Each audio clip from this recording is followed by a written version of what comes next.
Good morning, everyone. It's a beautiful morning. We're a few days before the most incredible unknown holiday in all of Judaism. It's one of the three major festivals that's written in the Torah, yet no one knows about it. I mean, not no one, but many people, even people who are learned Jewishly, uh, you ask them, what's Shavuot? And they'll say, what is Shavuot? So, what I thought I would do today is talk about Shavuot, since it's coming up, and also kind of give a little continuation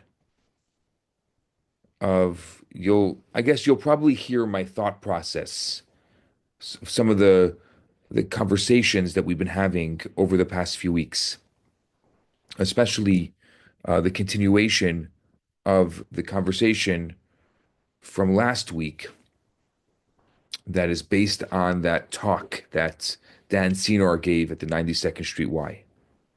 One of the the central points of his talk was the power of Jewish education, and that especially young Jews today and what's going on in the Jewish world, in the world at large, that young Jews today need to be educated Jewishly. There's a There's a fascinating Midrash. Now, the Midrash is the homiletics. It was written the same time as the Talmud, around 1900 years ago. There was it was written by the authors of the Talmud, and the Midrash kind of gives different stories and backgrounds on the Torah and on various situations that happened during that time.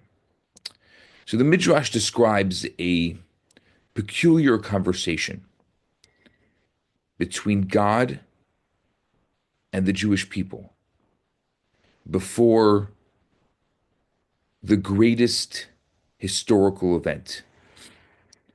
Like I said, the greatest event of which we commemorate on Shavuot, and that is the giving of a Torah at Sinai. The year was 2448 since creation. It was 1313 BCE. And the Midrash tells this following story. It says, Rabbi Meir said, when the Jews stood before Sinai to receive the Torah, God said to them, I swear, I will not give you the Torah unless you provide worthy guarantors who will assure that you will observe it. The Jews responded, Master of the world, Master of the universe, our fathers will be our guarantors. God replies, Your guarantors themselves require guarantors.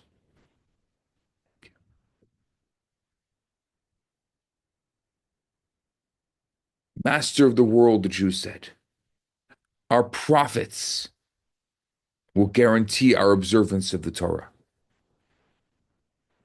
Once again, God says they too need guarantors. Bring proper guarantors, only then will I give you the Torah. As a last resort, the Jews declare our children will serve as our guarantors. God replies, they truly are worthy guarantors. Because of them, I will give you the Torah. That's the Midrash. There's there's something enigmatic about this Midrash.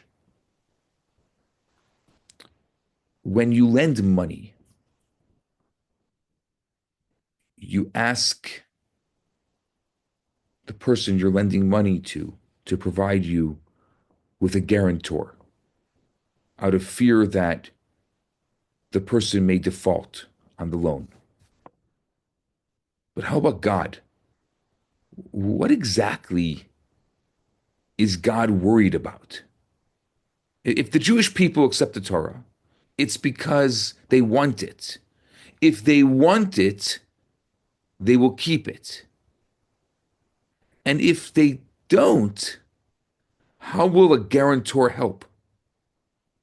Will the guarantor practice Judaism for them? And if I can go a step further, why would God refuse our ancestors and our prophets and yet accept our children? Because just as the ancestors and the prophets can turn their backs on the Torah, the children can also.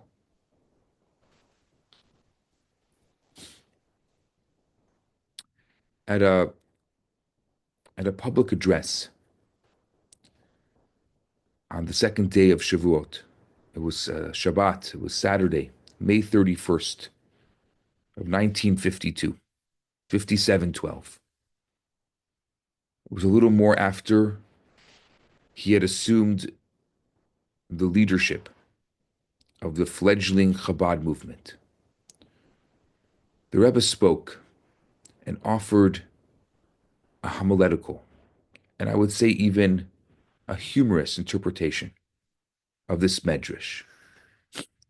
The Rebbe introduced his answer by saying that in America, everyone gives what they call drashos, translated as exciting and hermetical speeches. So the Rebbe says, I will attempt to do the same. I'll give a sermon. And in the Rebbe's sermon, he captured one of the deep sentiments of American and I would say world Jewry at the time, in the early 50s. One that still is heard in our cities, in our circles, and yet, with the hindsight of 2020, I think we can appreciate its relevance. The Jewish people loved Torah and accepted it. Torah is music to the Jewish ear, a symphony to the Jewish soul. The righteousness, the depth, the delight, the goodness, the purity, the innocence, the brilliance of the Torah. Wisdom to speak to the deepest recesses of the mind, of the heart. Yet God knew that life is filled with turbulence, that life is filled with pressure, financial, social, emotional. And there's so much to do with so little time. There's so much going on, so much stress, anxiety, confusion. And that faith and religion may be cute, may be charming, but in the reality of life, it's easy to be pushed to the sidelines due to ill intent, because of pain, because of apathy, because of ignorance. So God tells the people of Israel, I don't want the Torah to be abandoned. I'm sharing my most intimate, precious gift with you. Who will ensure? Who will ensure the continuation in Jewish life? And so the Jewish people say, our forefathers, our ancestors, our elders, they will be our guarantors. What the Jews meant the Rebbe explained, is that our elders, the senior citizens, they will keep the faith going. After all, they're retired. They have plenty of time on their hands. They don't have the burden of paying $25,000 tuitions. They don't have the burden of a daily grind. So together with I don't know, playing golf, playing mahjong, they'll add a little Judaism to it. Besides, older people are more nostalgic, and as they prepare for their future, they tend to crave a connection to the past. So, religion is good for them, said the young Jews to God. It gives them purpose, it gives them meaning, hope, community, social standing, and it also gives them something to do. So said the young, busy Jewish entrepreneurs. Our old men and women, they'll hold on to their religion. They'll guarantee it. They'll go to synagogue. They have time. They'll stick around for the sermon. They have time. They'll stay for the kiddush. And maybe even every so often, they'll pop into a Torah class. But God said no. It's nice, but God said no. God didn't like that option. Because in God's view, Judaism is not only for the old, it's also for the middle-aged, for the able-bodied, busy, successful, ambitious, robust, for the driven people who think they own the world. Judaism is not only there to instill hope when one becomes frail, it represents the deepest truths of life and love for people of all ages, for people in all situations, under all circumstances. Even when you think you're on top of the world and you think you don't need God or you don't need faith. So the Jewish people said to God, okay, we understand. You don't want our senior citizens, our prophets. Take our Nevi'im, our prophets. They will be the guarantors, the rabbis, the spiritual leaders, the Torah scholars. They will hold on to the religion. The term Nevi'im, prophet, comes from the Hebrew word which means preaching, prediken, in German. So the Jews were saying, our preachers, our rabbis, the teachers, you can trust them. They'll get the job done. We said to God, the young, successful Jews said to God, we'll pay the rabbi a nice salary. We'll get him a house, a car, health insurance. And if he does a fine job preparing, entertaining sermons, we may even give him a 15-year contract. He'll sit in his study. He'll study our holy texts. And our dear rabbi is a wonderful, pious Jew. He'll guarantee the Torah and the continuity of the Jewish people. Besides, all these hard-working Jews argued, the rabbi anyway has lots of time on his hands. What is he doing? While we labor away, he gets to sit in the office and figure out some good jokes and anecdotes for a sermon. We will tell the rabbi to prepare not only a good joke and some commentary on current events, but also a little bit of Torah. It'll be good. Don't worry. But to the dismay of us good rabbis, God didn't fall for this one. Somehow, God sincerely believes the Torah was not made for rabbis. The Judaism belongs to every single person.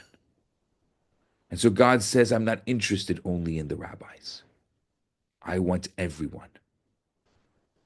Maybe the rabbis will teach, but they don't own it.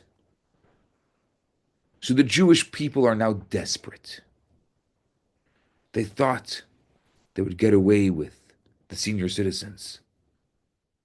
Then they were sure the scholars, the rabbis, that would satisfy God. Now what? They were clever enough not to tell God to forget the whole deal altogether. But they were not ready to guarantee themselves. So our clever Jews came up with a last solution, one that would still work for them without interfering too much with their daily lives. They turn to God and they say, our children, they will serve as the guarantors. Our young little kids, the innocent children. We'll send them to Jewish preschool.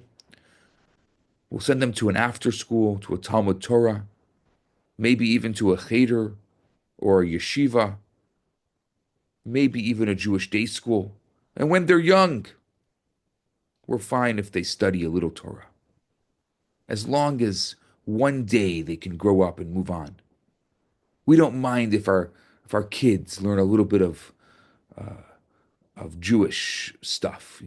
They can learn about Hanukkah latkes and Hamantashen, and maybe a song about dipping the apple in honey on Rosh Hashanah. We don't even mind if they're given a taste of the Torah and the Jewish rituals, as long as they grow out of it. And to their shock, God said, yes, I'm in. You got a deal. Why?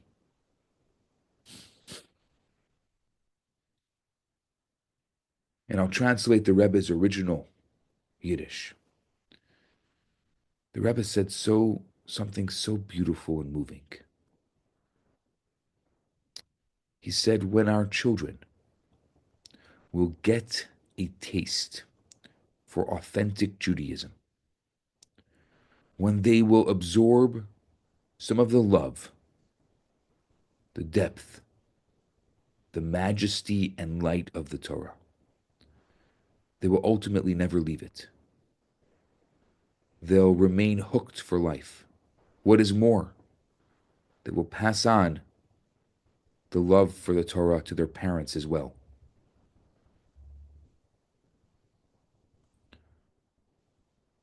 One of the great questions that's befallen the Jews of the 21st century, the great Jewish leaders, sociologists, people keep on asking, wondering about the secret of Jewish continuity. The Midrash quotes God's simple remedy,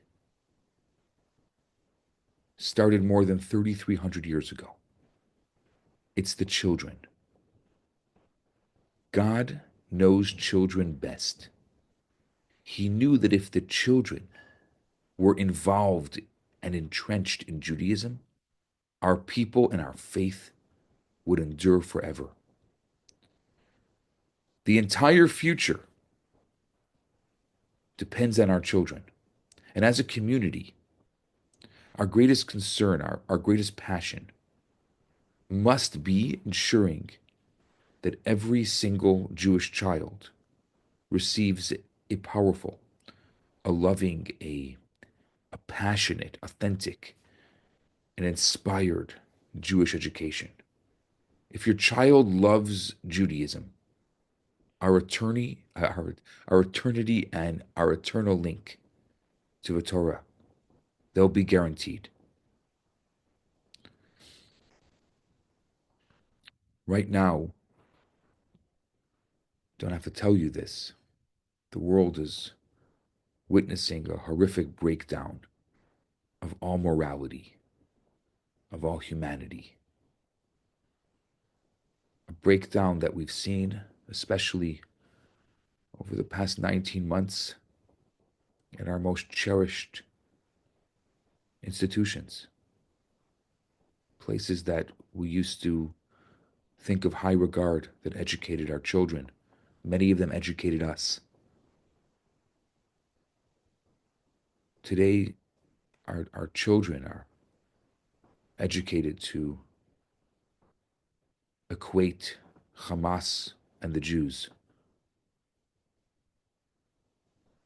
And for me, for Sarah and I, having a child going into university, who went into university during this time, it was very hard because maybe, and I said to my daughter 3 years ago, 4 years ago, I don't know if I would have been so strong. I don't like to get involved in my children's lives to the point where I encourage them to make, to go against some of their choices. But I was very encouraging and very strongly asking my daughter not to go to one of these institutions and to find an institution that would be more hospitable to her as a Jew.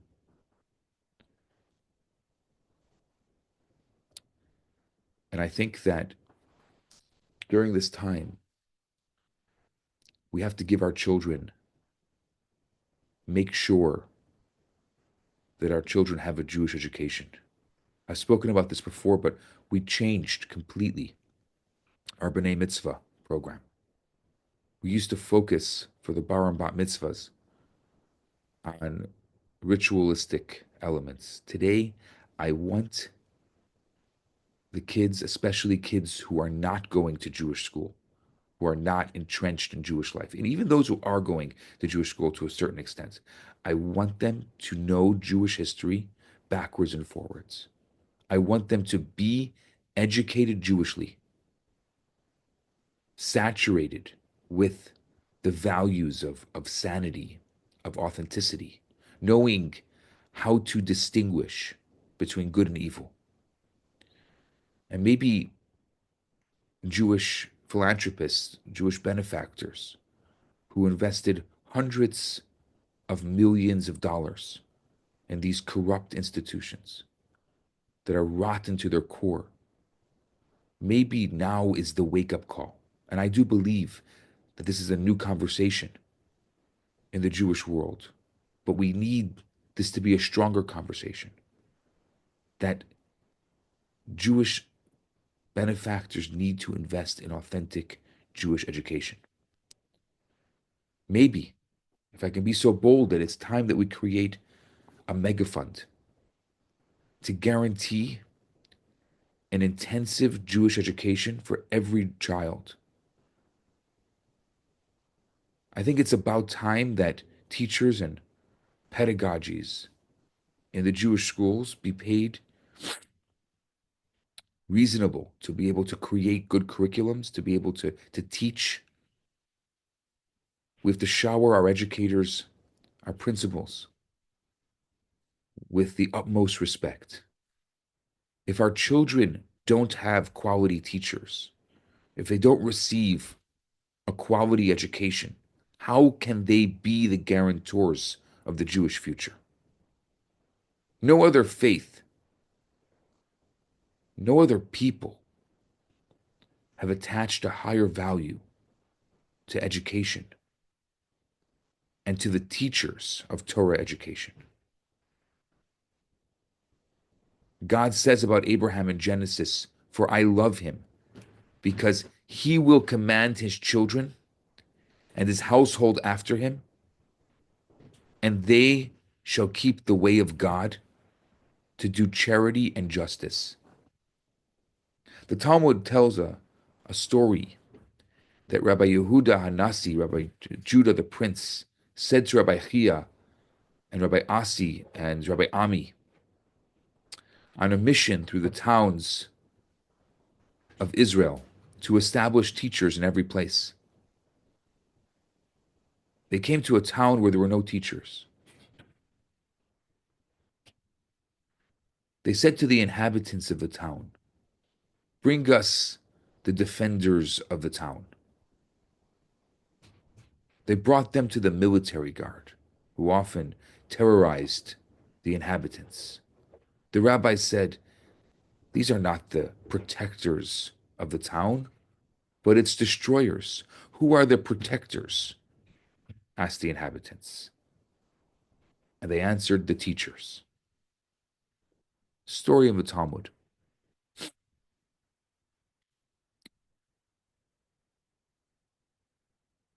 The first annual Bronx Youth Poetry Slam was held in May of 2013 at the Kingsbridge Library in the Bronx. There was a young Jewish boy, his name was Ethan Metzger, and he stood and recited his poetry. The title of the poem was My Parents Brainwashed Me. No one expected the words that came out of his mouth. The video of his poem went viral within days, and Ethan's poem captures why I think God wanted the youth as the guarantors for the Torah. And so I'd like to read his poem to you. He said, one day I was in school in class explaining my Judaism, when this person had the audacity to exclaim, I know you're only Jewish because your parents forced you to be. I mean, it's all fake. You don't pray to God because you want to. You pray to God because your parents made you think you have to. You don't keep any of the laws of your own free will. Your parents just made you feel guilty if you don't keep them. My classmates smirk. Your parents brainwashed you your whole life, made you think you were doing God's work, but they just were imposing restrictions upon restrictions. You don't have any real conviction of your own. You don't really know anything about anything. A silence swept over the class. I could sense all my friends look at me as to how angry I am. The more I thought, the more I realized that the student actually had a very valid argument. I thought to myself, you're absolutely right. My parents did brainwash me. From the time I entered this world, my parents brainwashed me. As early as I can remember, my parents were brainwashing me to have respect for other people, for their belongings, for myself. When I was little, they corrupted me into thinking that I need to treat everyone else how I want to be treated. No matter what, my parents programmed me to believe that I should stand up for someone if that person were being picked on, and I shouldn't be a bystander if I could stop bullying from taking place. My parents brainwashed me. Yeah, my father twisted my infant brain into such a horrific way that he made me value my integrity. And to make matters even worse, he led by example. And my mom, she incessantly told me as a child, again and again and again, do the best you can. And that idea has become so ingrained in my mind that I don't define success as whether I get an A, but whether I give it my all. My parents' perverted way of thinking, they contaminated my childhood with models and actions about love and faith and character, and yes, religion too. And I'm sorry for you that your parents really didn't affect your DNA with any of these ideals. But I didn't say any of that because my parents also polluted my conscience into believing that I shouldn't judge someone until I walked a mile in their shoes, which makes me think that God must run marathons each day. Quite frankly, I don't have the stamina for that. But here's what I did say. You can call it brainwashing if you want, that's fine. I call it teaching.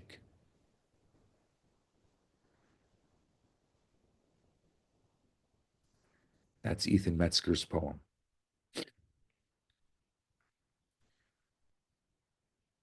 want to share with you a story of Rabbi Michal Ber Weissmandel, 1903 to 1957. He was born in Hungary, passed away in New York.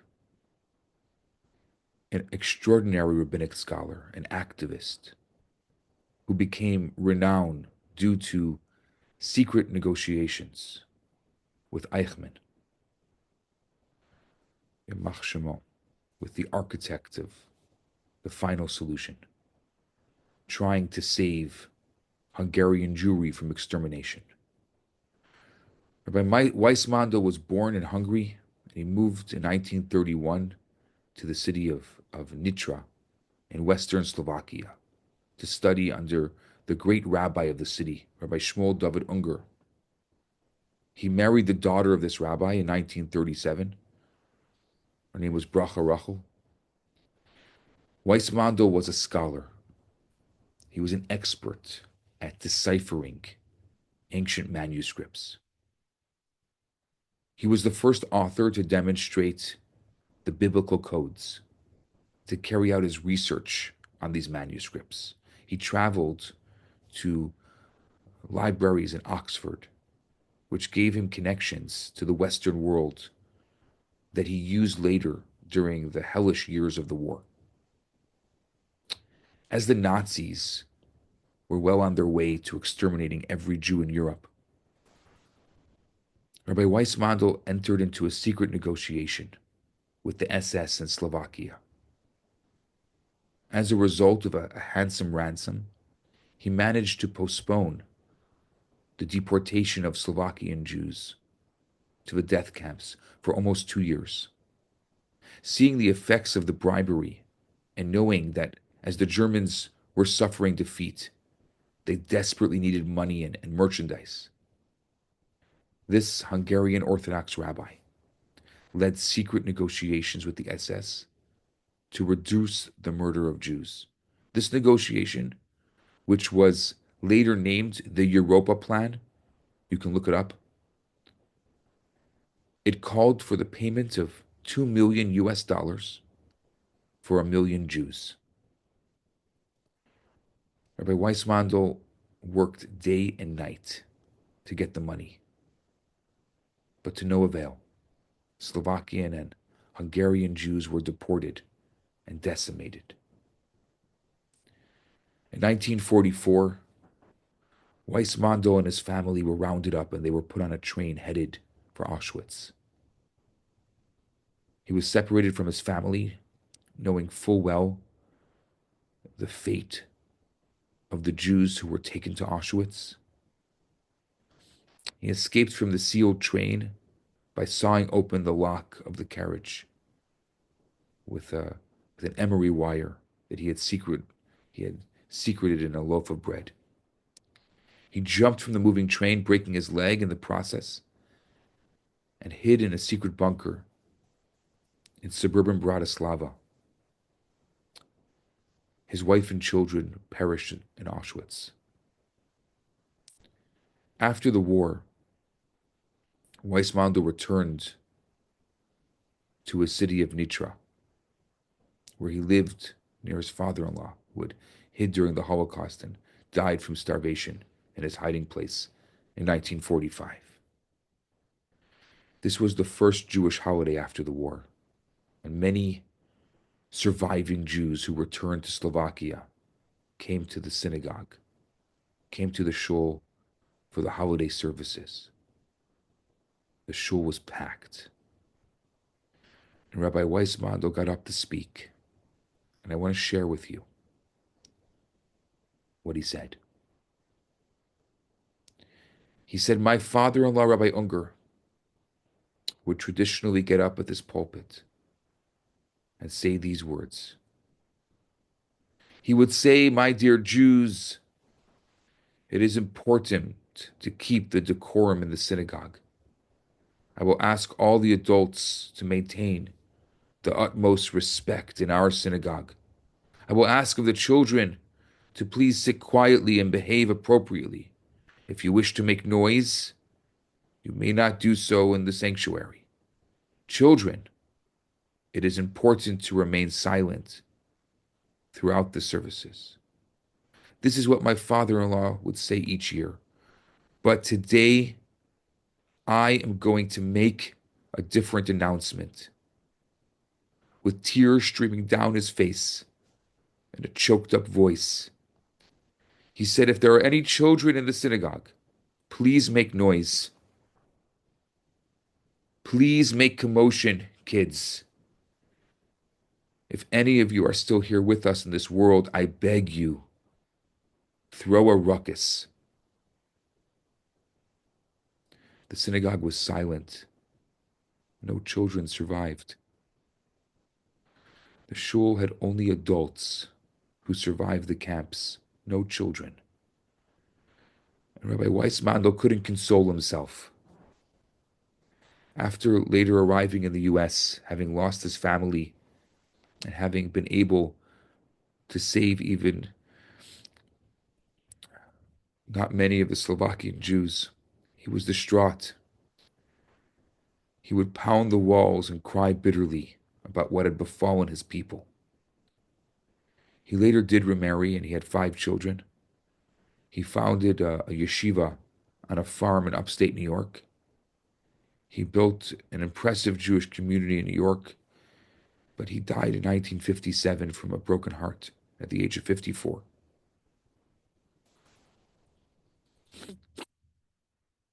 "80 years ago, there were few children left to make noise. 7 decades later, thank God, we have children to fill our synagogues. So I want to ask our children and all of us to make noise, to make a ruckus. Now is the time in the Jewish world to make a ruckus.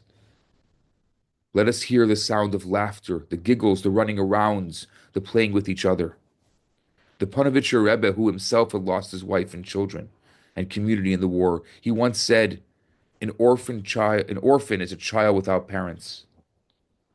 An orphan people is a nation without children. Let us make sure that today that we don't remain an orphaned people. Let our children generate excessive Jewish noise.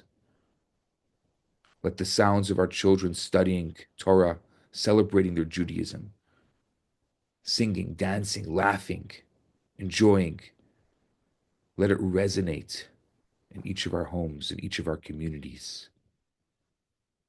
And as we prepare for this beautiful holiday of Shavuot, let us remember on Shavuot, at each of the great holidays we have Yizkor, we have a remembrance ceremony.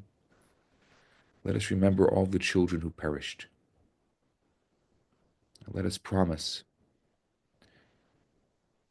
that the lively voices of Jewish children will never be silenced again. That very beautiful tradition of Yizkor, that'll be this coming Tuesday, on the second day of Shavuot in Israel, on Monday, because there's only one day.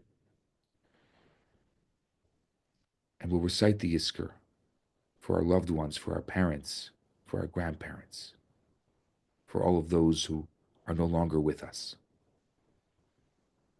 And we can vow to them that their sacrifices, what they did, will have an eternal future. Because once again, our children will become the guarantors of God's Torah.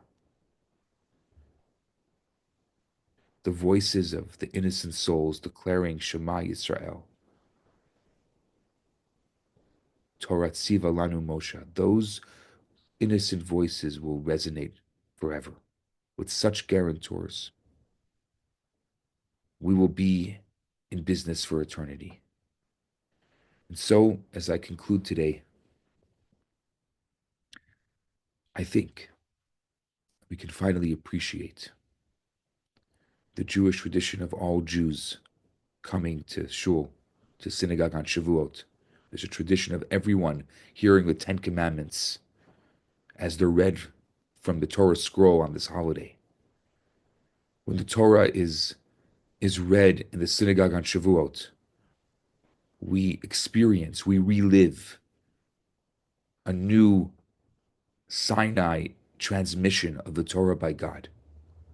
Just as the Sinai event was attended by every Jewish man, woman, and child, if even one child was missing, God would not give the Torah to us, to his people. So too, every Jewish person should make every effort to be present on Monday in the synagogue, to hear the Ten Commandments from the Torah scroll, to relive the Sinai experience, a deeply meaningful experience. I remember as a child, the Rebbe would suggest each year that we make an attempt to have every child, even infants, present at that moment. And that call, it shaped us, and it continues to shape us for eternity.